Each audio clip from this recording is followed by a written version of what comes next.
Get back to work, boy. You're lucky I even let you scrub dishes in this place. The words cracked through the cafe's back hallway like a whip. A tray slipped from someone's hands in the kitchen. For a moment, everything stilled. The hiss of the espresso machine. Taylor froze. She had just been walking quietly down the hallway, her hair tucked under a baseball cap, a scarf wrapped low on her face. She'd slipped into her own cafe, Willow & Co., hoping no one would recognize her. She loved doing this, blending into the background, just another customer, tasting the atmosphere she had dreamed into reality. But that voice, sharp, mocking, dripping with contempt, had sliced through the air before she even reached the staff door. And then she saw him. Marcus, barely 22, a barista with warm brown eyes and tired hands. His apron was damp, his knuckles raw from scrubbing. He was standing there in the narrow hallway, shoulders trembling, eyes fixed on the floor. Above him towered the cafe manager, suit jacket too sharp for this place, smile always too polished. When Taylor had seen him at staff meetings. In front of her, though, that mask had dropped. His lips curled with a sneer as he leaned close to Marcus. "Don't look at me when I'm talking to you," he hissed. "You think customers come here for you? For your attitude? Don't forget where you are." Taylor's throat tightened. She wasn't supposed to be here like this. She wasn't supposed to interfere. But her cafe, her dream, was supposed to be a safe space. A place for music, warmth, belonging. And yet here it was. Cruelty, naked and ugly, festering in the very heart of it. Rewind, the cafe that was supposed to heal.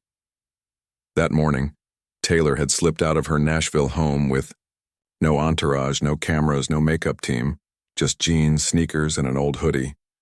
Willow & Co. had been her secret project. Named after her song Willow, the cafe was built to be everything she'd ever longed for when she was starting out. Cozy wood tables, golden light spilling through high windows, shelves lined with books and old records. She'd told her team from the start, "I don't want this to be just a business. I want it to feel like home." And for the most part, it had. Every weekend, young songwriters came to strum guitars under twinkling lights. Families sipped lattes while kids nibbled on muffins. Older couples lingered over tea, listening to acoustic sets. It was supposed to be safe, warm, healing. That was why she came unannounced sometimes, to see it not as Taylor Swift's cafe, but as it really was, to watch people's faces, to listen to the little things that no press release could capture. She had just ordered a chamomile tea under a fake name and slipped toward the back hallway when it happened. That voice, that venom, and Marcus, standing there trying not to cry. The manager's mask, the manager, Victor Harland, had been with Willow & Co. since opening day. On paper, he was perfect, experienced in upscale hospitality, well-dressed, charming with investors and influencers. Customers liked his smile. But Taylor had heard whispers. Some baristas never stayed more than a few weeks. One girl had left in tears after a night shift. Another had begged to transfer to a different location when Willow & Co. expanded. Taylor had asked Victor once about turnover. He'd laughed lightly, saying, "It's just the younger generation. They don't want to work hard anymore." She'd let it slide. But now, seeing Marcus cornered in that hallway, she knew better. Victor wasn't just strict. He was cruel. Marcus speaks. Barely Taylor pressed herself against the wall, listening. Marcus's voice finally came, quiet and breaking. "I was just taking my break, sir. I didn't mean—" "Your break?" Victor cut him off, his voice rising. "You don't get to take liberties here. Customers don't want to see someone like you lounging around. They come here for class, not attitude." Taylor's jaw clenched. "Someone like you." She knew exactly what he meant. Marcus swallowed hard, staring at the floor. His hands fumbled at the apron strings, as if tightening them might make him invisible. Victor stepped closer, lowering his voice, but Taylor still caught the words. "You should be grateful. Plenty of people like you can't even get jobs in this town. Don't push your luck." Marcus flinched.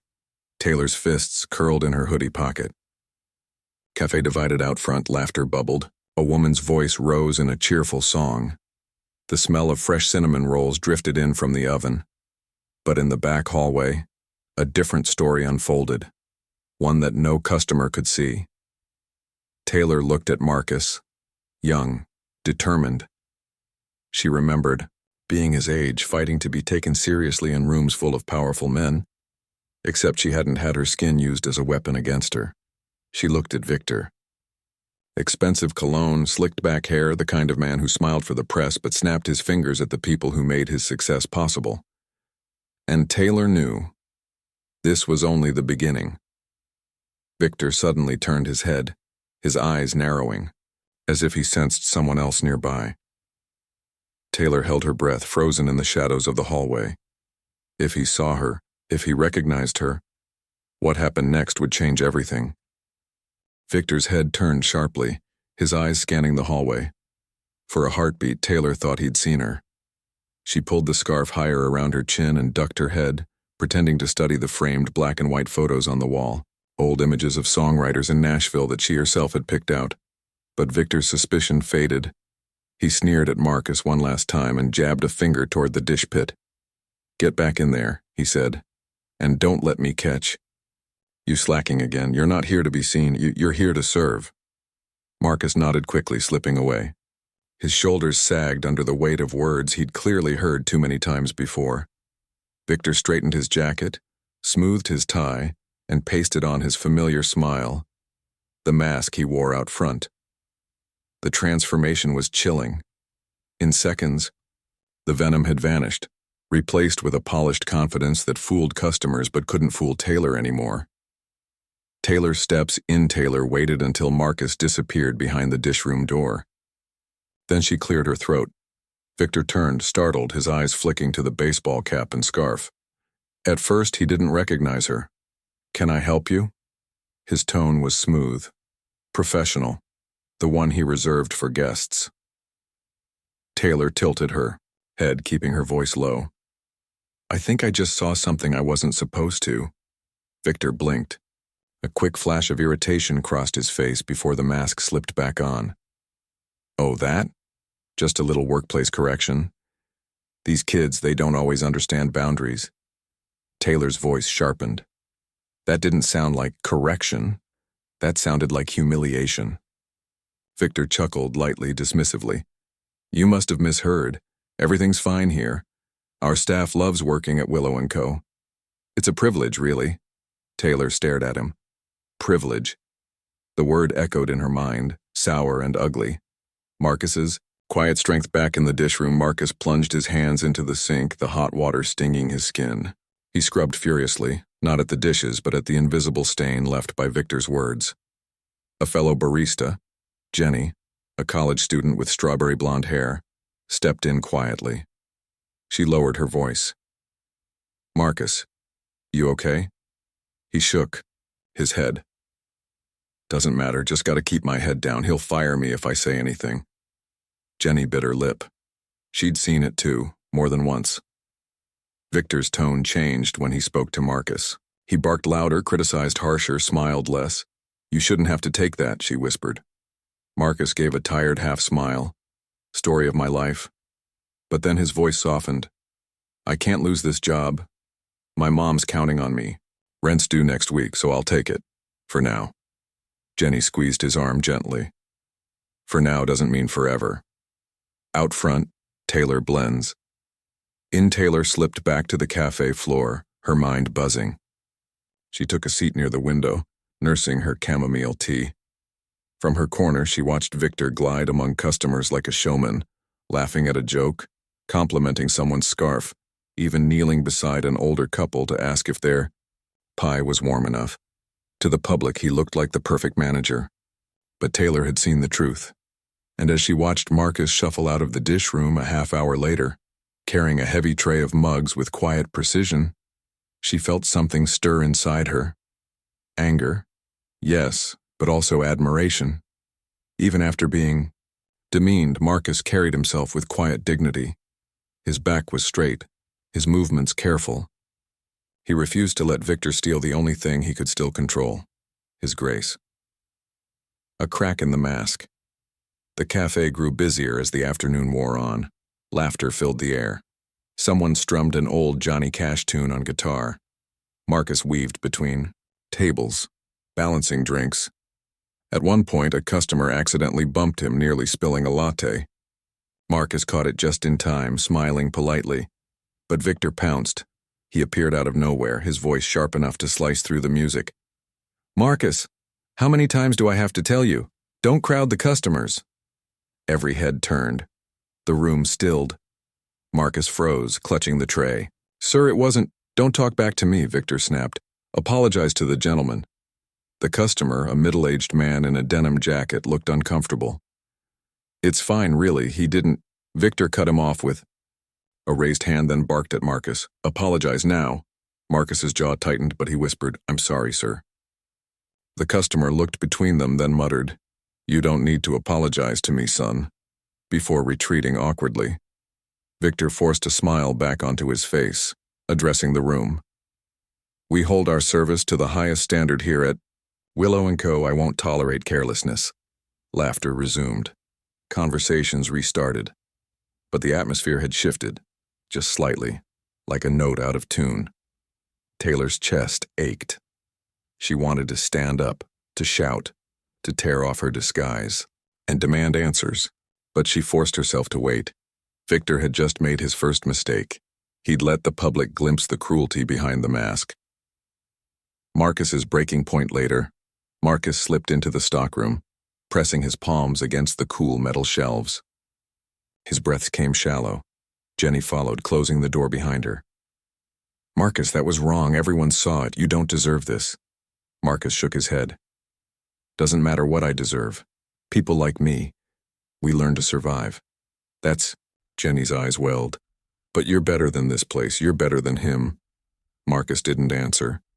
But in his silence was something stronger than defeat, a simmering fire that hadn't yet found its voice. Taylor makes a decision. Taylor left the cafe at dusk, her scarf still hiding her face. The sky over Nashville glowed purple and gold. She paused outside Willow & Co., looking up at the soft lights glowing in the windows. This place was supposed to be her dream, her sanctuary for others. But inside she had seen a different reality. A reality where a young black man was made to feel small in the very place she had sworn would lift people up. And Taylor Swift, who had spent her life writing songs about dignity and resilience, knew she couldn't walk away. Not this time. As she walked to her car, her phone buzzed. A text from an unknown number lit up the screen. "If you saw what I think you saw, you'd better stay out of it. Some things are better left alone." Taylor's heart skipped. Someone had noticed her. Someone didn't want the truth to come out. And she wasn't sure if Marcus was safe anymore. Taylor sat in her car, the unknown text glowing on her phone screen. "If you saw what I think you saw, you'd better stay out of it. Some things are better left alone." Her grip tightened. She glanced back at the cafe. The golden windows looked warm and inviting to anyone passing by. But she now knew, behind those walls lurked rot. She typed back quickly, fingers trembling. "Who is this?" No reply. Just 3 dots flickering, then disappearing. Taylor exhaled hard, her pulse pounding.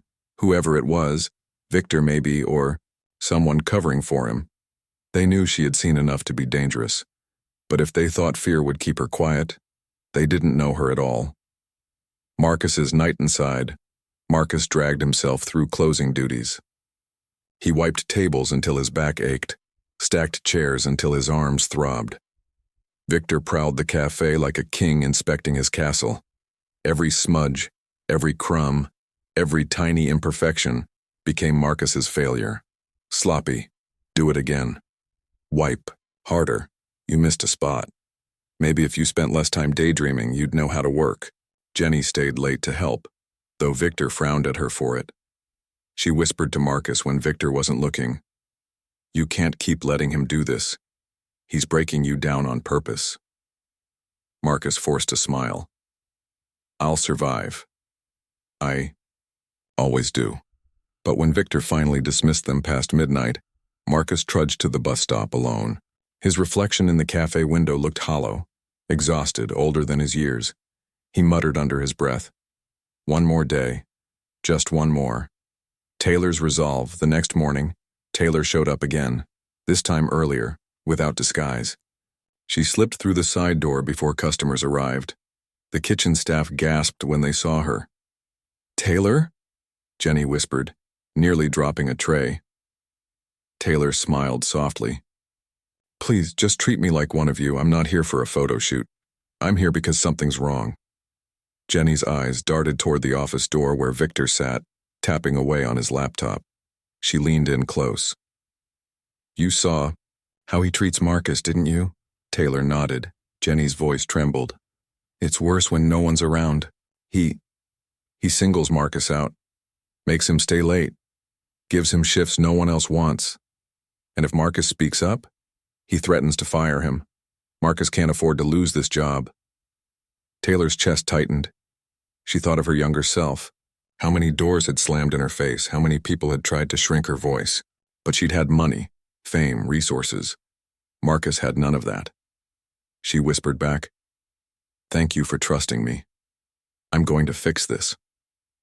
Victor's polished smile. Victor emerged from his office, smiling wide when he saw Taylor.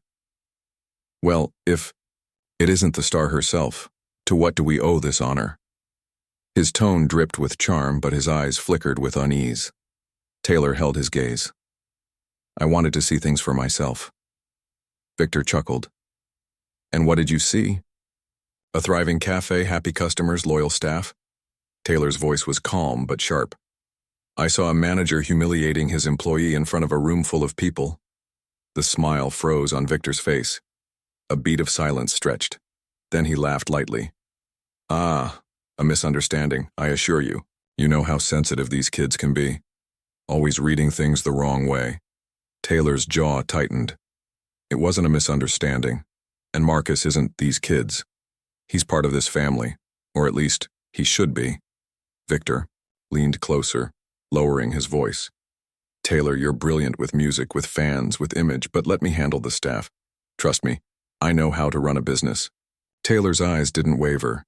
"And I know how to see through masks." For the first time, Victor's smile cracked. His jaw clenched. Then, just as quickly, he laughed again and turned away. But Taylor knew she had rattled him. Marcus stands. Tall. Later that day, Marcus carried drinks to a table of tourists. His hands were steady, his smile warm, though exhaustion shadowed his face. One of the women leaned in. "You're so good at this. Best latte I've had in Nashville." Marcus's smile brightened just a little. "Thank you, ma'am, that means a lot." Victor appeared instantly, his voice loud enough for the room to hear. "Of course it's the best. This is Willow & Co., and I train my staff personally. They're only as good as the standards I enforce." The tourists chuckled politely. Marcus bowed his head, hiding the flicker of anger in his eyes. Taylor watched from her corner booth, her heart pounding. Marcus deserved that praise. But Victor had stolen it, just as he stole Marcus's dignity day after day. And Taylor realized Marcus wasn't weak. He wasn't broken. He was standing tall, even when someone tried to push him down. That kind of strength deserved more than silence. The boiling point. By evening, the cafe was packed. A young musician strummed a guitar in the corner. Couples swayed softly. Candles flickered on the tables. Marcus was moving fast, balancing trays, refilling cups. Then it happened. A small child spilled cocoa on the floor. Marcus crouched quickly with a rag, smiling at the boy. "Don't worry, buddy, happens all the time." But Victor stormed over, his voice slicing through the music. "Unbelievable. Can't you keep this place clean for 5 minutes?" The musician faltered mid-song. Conversation stilled. Marcus blinked up from the floor. "Sir, it wasn't—" "Excuses," Victor snapped. "Do you think customers pay to watch you crawl around like a janitor? You embarrass this cafe every time you walk in here." The room froze. Marcus's rag dropped. His fists clenched. For the first time, He looked Victor dead in the eye. "With all due respect, sir," he said, his voice steady. "The only embarrassment in this cafe right now is you." Gasps rippled across the room. Victor's face reddened, his mask slipping completely. "You're finished. Do you hear me? Finished." He raised his voice so the entire cafe could hear. "You'll never work in Nashville again. Not while I'm in charge." Taylor stood up, slowly, deliberately. Her chair scraped against the floor like a drumbeat. Every eye turned to her. She pulled the baseball cap from her head, let her hair fall free, and looked Victor square in the face. "Not while you're in charge," she said. The cafe erupted in whispers. Victor's jaw dropped as recognition hit him. Marcus's eyes widened. Jenny gasped. Taylor Swift was standing there, not as a customer, not as a celebrity, but as the owner. And she wasn't leaving until justice was done. The cafe went silent. Every conversation died. Every spoon hovered midair. Taylor Swift stood in the middle of Willow & Co., her hair loose, her eyes blazing. She wasn't here to sing or to smile or to sign autographs. She was here to face a man who had poisoned her dream. Victor froze. His face drained of color, then flushed deep red. He laughed nervously, tugging at his tie.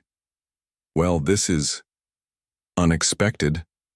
Everyone, look who we have here. Our very own Taylor Swift, blessing us with her presence." Taylor cut him off, her voice ringing clear. "Stop pretending. I heard what you said to him, we all did." Gasps rippled. Customers shifted in their chairs, some lifting phones to record. Victor's smile cracked. "Now, Taylor, let's not blow this out of proportion. A little workplace discipline, that's all." Taylor's voice sharpened. "Discipline isn't cruelty. And what you just did wasn't discipline. It was racist, it was demeaning, and it was beneath the values this cafe was built on." The room buzzed. Someone whispered, "Did she just say racist?" Phones tilted higher. Marcus stood frozen near the cocoa spill, rag still in his hand. His heart thundered in his chest. For the first time, someone with power was standing up for him. Victor's desperation. Victor's eyes darted around the cafe, searching for allies. Ladies and gentlemen, don't be misled. Running a business requires tough leadership. This young man, he jabbed a finger toward Marcus, has been careless, disrespectful, and Taylor stepped forward, her voice low but carrying across the room. "Say another word against him, and you'll regret it." Victor faltered. The crowd murmured louder now, shifting toward Marcus with sympathetic eyes. A customer in the corner called out, "I saw it. He didn't do anything wrong. You humiliated him." Another voice added, "Yeah, you've been on his back all day." Victor's polished smile collapsed into a snarl. "Oh, of course. Take his side. That's easy when you don't know how hard it is to manage people like him." The phrase hung heavy in the air. People like him. It was the slip Taylor had been waiting for. Taylor's fire. She took a step closer, her presence electric, her voice cutting like a blade. "People like him? You mean hardworking, honest, resilient? Because that's what I see when I look at Marcus." She turned, gesturing toward the customers. "This cafe was supposed to be a place where everyone feels welcome, where music, coffee, and community come together. But what I just saw," her voice broke slightly, "was the opposite of everything I stand for."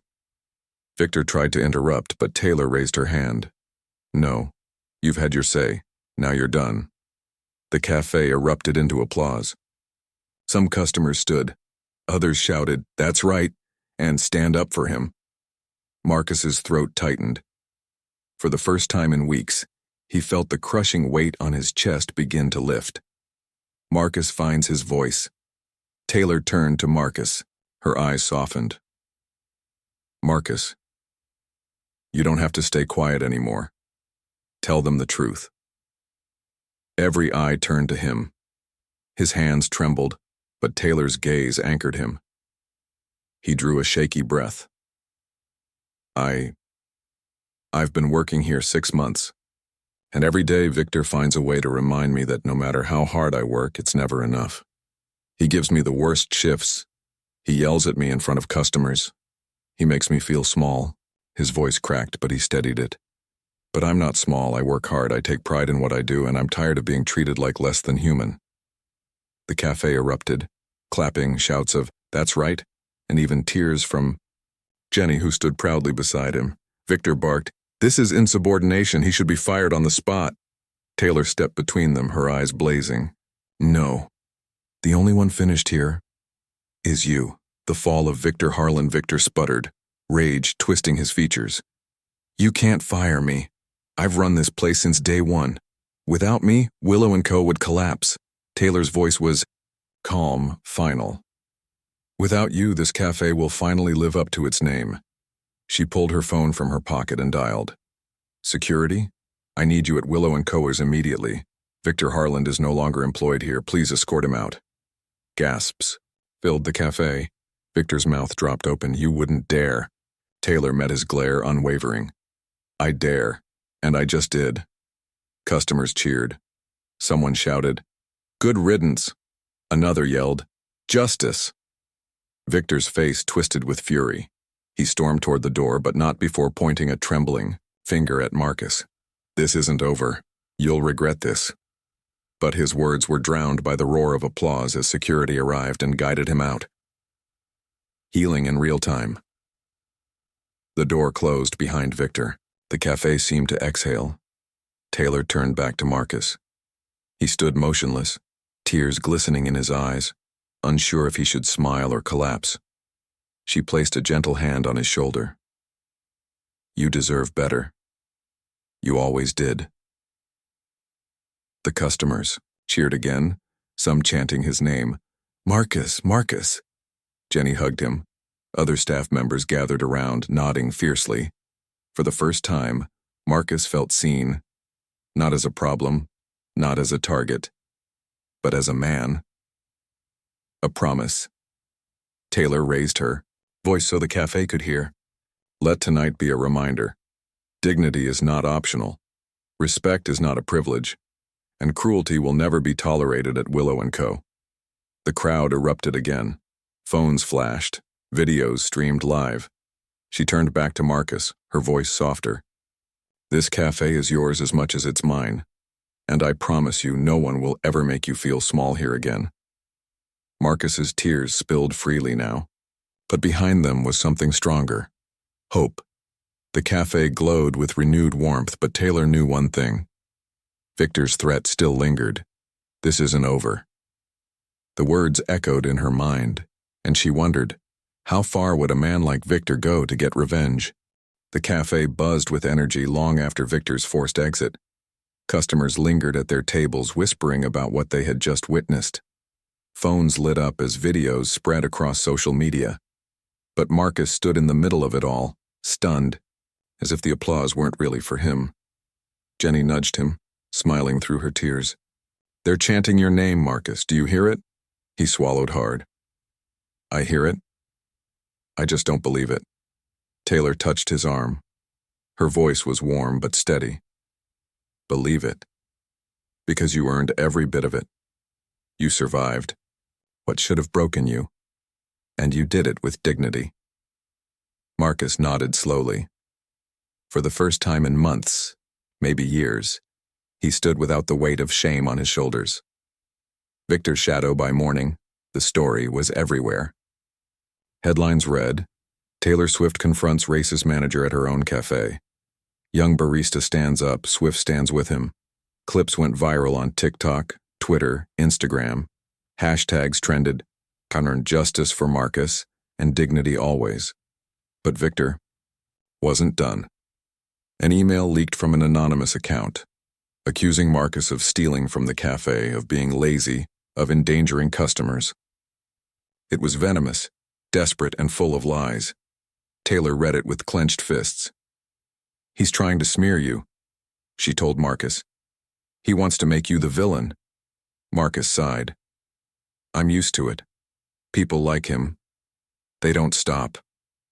They just find new ways to hurt you." Taylor's eyes flashed. Then we'll stop him together. The Community Speaks Taylor called a staff meeting that afternoon. The cafe was closed, but every employee showed up. Jenny, the cooks, the baristas, even the janitor. Marcus sat in the corner silent until Taylor stood at the front. You've all seen what happened. You've all lived with Victor's cruelty in one way or another. Today I want the truth. All of it. No more silence. For a long moment the room was quiet. Then Jenny spoke. He made me cry my first week here. Told me I was replaceable. The cook added, he used to dock my hours if I didn't stay late. Another barista whispered, he told me not to hire anyone else who looked like Marcus. Gasps filled the room. Marcus's eyes widened. He hadn't known that part. Taylor's throat tightened. She looked at Marcus, then back at her staff. Thank you for speaking. Thank you for trusting me. From this day forward, no one like Victor will ever run Willow & Co. again. The staff erupted in applause. Marcus bowed his head, overcome. Victor's last stand. 2 nights later, the cafe reopened. It was packed wall to wall, not just with customers, but with neighbors, activists, musicians, and even reporters. Taylor herself was there, not on stage, but sitting at Marcus's table, a quiet symbol of solidarity. But outside, a figure lingered in the shadows. Victor. He tried to slip. Inside, but security blocked him. Cameras flashed as he shouted, "This is my cafe. She stole it from me. He doesn't deserve to be here." The crowd booed. Someone yelled, "Go home." Another shouted, "You're done." Victor's voice cracked as he raged, but no one listened anymore. The world had seen him unmasked. He stumbled back into the night, swallowed by the noise of his own downfall. Marcus's song later that evening, something unexpected happened.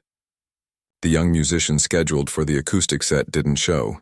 The crowd murmured in disappointment. Taylor looked at Marcus. "Do you still play guitar?" His eyes widened. "How did you—" She smiled softly. "Jenny told me." "You write songs, don't you?" Marcus hesitated, his hands trembling. "I haven't played in public since high school." Taylor reached out her hand. "Then tonight's the night." The cafe grew quiet as Marcus stepped onto the small stage, guitar in hand. He strummed once, twice, then began to sing. His voice was raw, soulful, carrying years of pain and resilience. The lyrics told his story, of being silenced, of being underestimated, of finding strength when the world tried to break him. By the time he finished, the room was on its feet, tears streaming, applause thunderous. "Taylor," whispered to him as he stepped down, "now they know who you really are." Marcus smiled through his tears. "Now I know." The lesson as the night wound down, Taylor stood at the center of the cafe. She raised her voice one last time, knowing cameras were still rolling. What happened here wasn't just about one manager, one cafe, or even one young man. It was about dignity. It was about how easy it is to look away when someone's being mistreated, and how powerful it is to stand with them instead. Racism, cruelty, humiliation, they thrive in silence.